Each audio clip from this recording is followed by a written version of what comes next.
She was never told quite what she was worth. She grew up in a broken home, devoid of a father's love, with a mother who was known to roam. The pressures of life became an unbearable pain. Depression became her norm. She considered one more hurt than freedom from life's dreadful storm.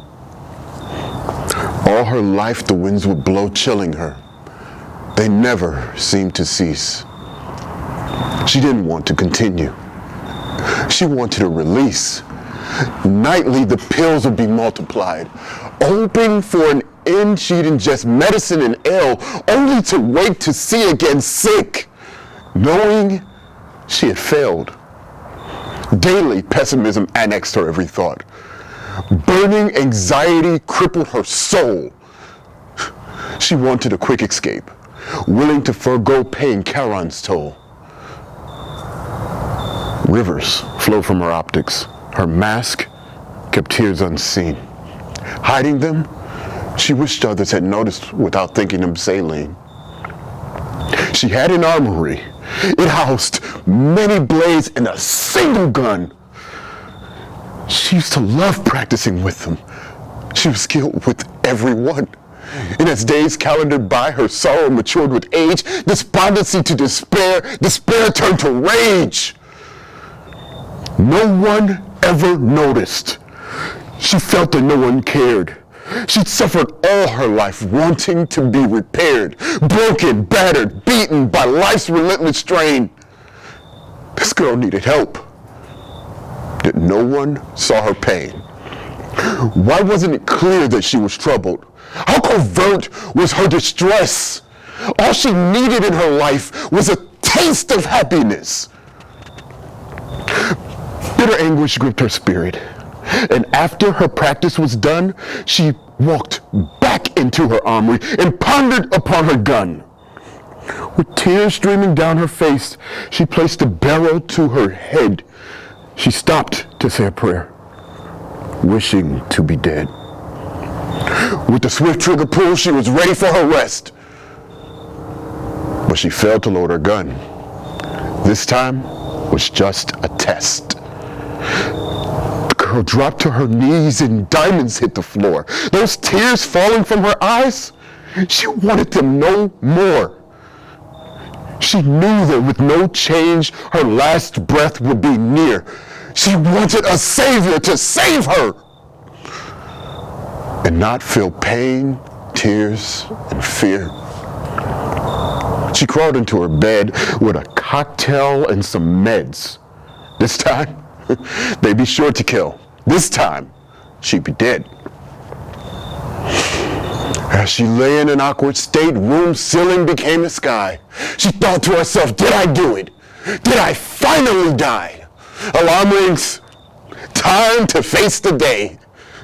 Was some curse upon this girl's life, not letting her get away? As she woke, she turned her head toward the bucket by her bed. It was not death. Toxins ejected into the bucket instead. As hours passed, she sat in her armory, contemplating the meaning of her life, finding no purpose other than pain. She decided on a knife, a beautiful dagger, double folded steel, a glossy pearl hilt. A cut by this blade, whatever the way, could surely bring no guilt. She scribbled a note to the world, not knowing who would see. To whom it may concern, the letter began. Maybe now I'm free. When night fell, she went outside. She sat beneath the stars. She looked up and she smiled and wondered which was Mars. She pulled the dagger. The reflective blade twinkled with starlight. She knew this was it. This time, she'd do it right. She looked up with tears in her eyes and stared blurrily into the abyss. Just one more step, just one more pain, just one way not to miss. She took the blade, she held the handle in each hand, she stretched it out to her front and hoped that he'd understand. No test this time. She was sure this was definitely the plan. Looked at the blade and thought about how it all began. A fatherless child, a life with no love or a friend, no one to rescue this gloomy girl. Not even in the end. As she thought, she drew the blade closer to her chest. She was a little afraid, but she knew she had to start. So with all her might, she did it. Merging flesh and steel, she plunged the dagger through her heart. When she collapsed, the crimson room spilled rubies on the ground. A void overtook the night.